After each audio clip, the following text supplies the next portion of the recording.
హిమాలయాలు అన్న పేరు వినగానే మన కళ్ళ ముందు తెల్లటి మంచు కొండలు, ఆకాశాన్ని తాకే శిఖరాలు గుర్తుకు వస్తాయి. భారతీయులకు హిమాలయాలు కేవలం పర్వతాలు మాత్రమే కాదు, అవి మన సంస్కృతిలో భాగం, మనల్ని కాపాడే ప్రకృతి కవచం. కానీ ఆ పవిత్రమైన మంచు కొండల మాటున, ఆ నిశ్శబ్ద ప్రశాంతత వెనుక ఒక భయంకరమైన నిజం దాగి ఉందని, ఒక అణుబాంబు లాంటి పెను ప్రమాదం నిద్రాణ స్థితిలో ఉందని చెప్తే మీరు నమ్ముతారా? దురదృష్టవశాత్తు ఇది 100కి 100 పాళ్ళు నిజం. మన దేశంలోని ఉత్తరాఖండ్లో ఉన్న పవిత్రమైన నందాదేవి పర్వతాల్లో అమెరికాకు చెందిన అత్యంత ప్రమాదకరమైన అణు పరికరం ఒకటి గత 60 ఏళ్లుగా తప్పిపోయి ఉంది. అది ఎక్కడుందో, ఏమైందో, ఏ స్థితిలో ఉందో ఇప్పటికీ ప్రపంచంలో ఎవ్వరికీ తెలీదు. స్థానికులు నందాదేవిని తమను కాపాడే దేవతగా, శక్తి స్వరూపిణిగా పూజిస్తారు. అలాంటి అమ్మవారి గుడిలో విషం దాచిపెట్టినట్టు ఆ పవిత్ర పర్వత గర్భంలో అత్యంత ప్రమాదకరమైన రేడియో ధార్మికత దాగి ఉంది. ఆ పరికరంలో ఉన్నది ఏదో సాధారణమైన బ్యాటరీనో ఇంధనమో కాదు. జపాన్లోని నాగాసాకి నగరం మీద అమెరికా వేసిన అణుబాంబులో ఏ పదార్థాన్నైతే వాడారో అదే ప్లూటోనియం 238 అనే అత్యంత ప్రమాదకరమైన రేడియో ధార్మిక ఐసోటోప్ ని ఇందులో వాడారు. ఇది ఎంత డేంజర్ అంటే దీని నుంచి వెలువడే రేడియేషన్ కొన్ని వందల కిలోమీటర్ల వరకు విస్తరించగలదు. శాస్త్రవేత్తల అంచనా ప్రకారం ఒకవేళ ఆ పరికరం పగిలి అందులో ఉన్న ప్లూటోనియం గనుక లీక్ అయితే మన దేశానికి జీవనాడి అయిన గంగా నది నీళ్లు పూర్తిగా విషతుల్యం అయిపోతాయి. ఆ నీటిని తాగినా, వాడిన కోట్లాది మంది ప్రజలు భవిష్యత్తులో క్యాన్సర్ బారిన పడే ప్రమాదం ఉంది. దీని అర్ధ జీవిత కాలం దాదాపు 88 ఏళ్లు. అంటే 88 ఏళ్లైనా సరే దాని ప్రభావం సగం మాత్రమే తగ్గుతుంది. అంటే అది శతాబ్దాల పాటు మానవాళికి ప్రమాదాన్ని వెదజల్లుతూనే ఉంటుంది.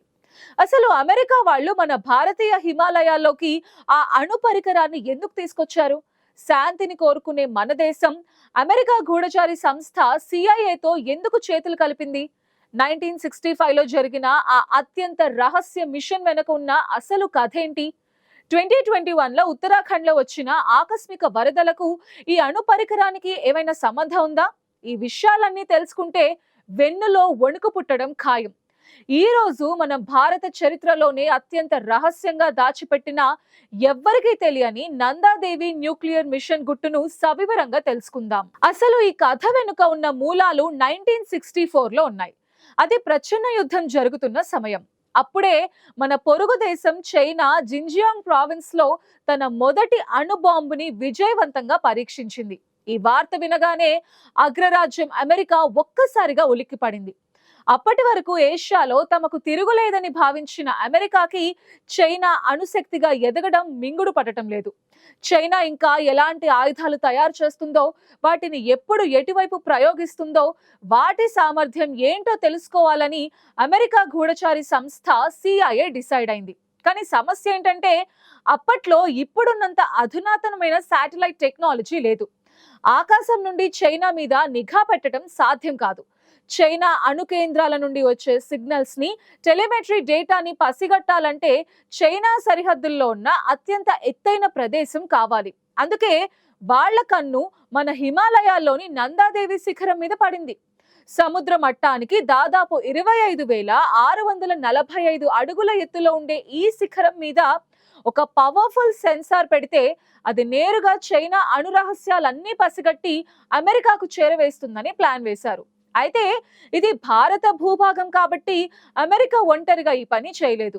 అప్పటికే చైనాతో యుద్ధం చేసి ఉన్న భారత్ కూడా చైనా కదలికల మీద నిఘా పెట్టాలని భావిస్తోంది. అందుకే శత్రువుకి శత్రువు మిత్రుడు అన్నట్టుగా భారత ఇంటెలిజెన్స్ బ్యూరో, అమెరికా సిఐఏ చారిత్రాత్మకంగా చేతులు కలిపాయి. ఈ మిషన్ కి ఆపరేషన్ హ్యాట్ అని కోడ్ నేమ్ పెట్టారు. ఈ మిషన్ ఎంత సీక్రెట్ అంటే అప్పట్లో మన దేశ ప్రధానికి, ఇంటెలిజెన్స్ చీఫ్ కి తప్ప మిగతా మంత్రులకు గాని, ఆర్మీ అధికారులకు గాని దీని గురించి ఇన్ఫర్మేషన్ కూడా లేదు. అయితే ఆ సెన్సార్ ఆ ఎత్తులో, ఆ మంచులో నిరంతరం నడవాలంటే దానికి కరెంట్ కావాలి కదా. మంచు కొండల్లో కరెంటు దొరికే అవకాశం లేదు. పోనీ సోలార్ ప్యానెల్స్ పెడదామా అంటే మంచు తుఫాన్లకు అవి పని చేయవు. అందుకే బ్యాటరీస్ కి బదులుగా ప్లూటోనియంతో నడిచే ఒక న్యూక్లియర్ జనరేటర్ ను వాడాలని నిర్ణయించారు. దీన్ని టెక్నికల్ గా స్నాప్ 19C అని అంటారు. ఇది సుమారు 57 కిలోల బరువు ఉంటుంది. ఇందులో రేడియో ధార్మికత కలిగిన 7 ప్లూటోనియం గుళికలు ఉంటాయి. ఇది నిరంతరం వేడిని రిలీజ్ చేస్తూ ఉంటుంది. అంతటి బరువుని, అంతటి ప్రమాదకరమైన రేడియేషన్ బాంబ్ ని తమ వీపు మీద మోసుకుంటూ మన భారతీయ పర్వతారోహక దిగ్గజం కెప్టెన్ ఎంఎస్ కోహ్లీ నేతృత్వంలో కొంతమంది అమెరికా ఏజెంట్స్, స్థానిక షెర్పాలతో కూడిన ఒక ప్రత్యేక బృందం 1965లో నందాదేవి శిఖరం ఎక్కడం మొదలుపెట్టారు. వీళ్ళు ప్రాణాలకు తెగించి దేశం కోసం ఈ సాహసం చేశారు. కానీ ఆ మిషన్ లో ఊహించని పరిణామం ఎదురైంది. ఇంకొక గంట ప్రయాణిస్తే శిఖరం చేరుకునే సమయంలో వాతావరణం భీకరంగా మారిపోయింది. హిమాలయాల్లో వాతావరణం ఎంత వేగంగా మారుతుందంటే నిమిషాల్లోనే అక్కడ నరకం కనిపిస్తుంది. భయంకరమైన మంచు తుఫాను ముంచుకొచ్చింది. ఆక్సిజన్ అందడం కష్టమైపోయింది. కనీసం కళ్ళు తెరిచి చూసే పరిస్థితి కూడా లేదు. అక్కడ 2 దారులున్నాయి. ఒకటి, ఆ అణు పరికరాన్ని ఎలాగైనా పైకి తీసుకువెళ్లి ప్రాణాలు పోగొట్టుకోవటం, లేదా ప్రాణాలతో బయటపడాలంటే వెంటనే కిందకు వెళ్ళిపోవటం. ఆ పరిస్థితిలో కెప్టెన్ కోహ్లీ ఒక కఠినమైన నిర్ణయం తీసుకున్నారు. ప్రాణం ఉంటేనే కదా మిషన్ అయినా దేశమైనా అని భావించి ఆ బరువైన అణు జనరేటర్ ని కిందకు మోసుకురాలేక శిఖరం దగ్గరే క్యాంప్ 4 అనే ఒక సురక్షితమైన గుహ లాంటి ప్రదేశంలో దాచిపెట్టారు. దాన్ని గట్టిగా తాళ్లతో కట్టి బండరాళ్ల మధ్యలో భద్రపరిచి వెనక్కి వచ్చేశారు. వాతావరణం సద్దుమణిగాక సరిగ్గా ఏడాది తర్వాత అంటే 1996 వసంతకాలంలో మళ్ళీ అదే టీం ఉత్సాహంగా పైకి వెళ్ళింది. మిగిలిన పని పూర్తి చేద్దామని వెళ్ళిన వాళ్ళకి అక్కడ కనిపించిన దృశ్యం చూసి గుండె ఆగినంత పని అయింది. వాళ్ళు ఎక్కడైతే ఆ ప్లూటోనియం జనరేటర్ ని దాచిపెట్టారో అక్కడది లేదు. అసలు ఆనవాళ్లే కనిపించలేదు. చుట్టూ ఉన్న బండరాళ్లు చెల్లాచెదురుగా పడి ఉన్నాయి. బహుశా అవలాంచ్ ఏర్పడి ఆ పరికరం ఎక్కడో లోయలో పడిపోయి ఉంటుంది. వెంటనే ఢిల్లీకి, వాషింగ్టన్ కి సమాచారం వెళ్ళింది. అమెరికా, భారత్ ఉలిక్కి పడ్డాయి. ఆ పరికరం దొరక్కపోతే జరిగే అనర్థం మామూలుగా ఉండదు. వెంటనే అత్యాధునిక న్యూట్రాన్ డిటెక్టర్స్ తో, హెలికాప్టర్స్ తో ఆపరేషన్ రికవరీ మొదలు పెట్టారు. అంగుళం జల్లెడ పట్టారు. కానీ ఆ అణు పరికరం జాడ మాత్రం దొరకలేదు. అది వేడిగా ఉంటుంది కాబట్టి కింద ఉన్న గట్టి మంచు పొరలను చీల్చుకుంటూ పర్వతం అడుగున ఉన్న బండరాళ్ల వరకు వెళ్ళిపోయిందని శాస్త్రవేత్తలు అంచనా వేస్తున్నారు. ఆ రేడియో ధార్మిక విషయం ఇప్పుడు అక్కడి మంచు నీటిలో కలిసిపోయి ఉండొచ్చు.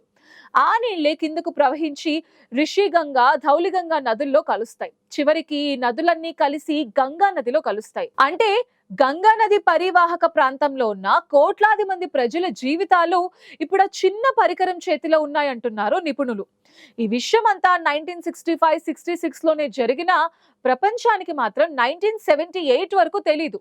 1978లో ఒక అమెరికన్ మ్యాగజైన్ ఈ రహస్యాన్ని బట్టబయలు చేసింది.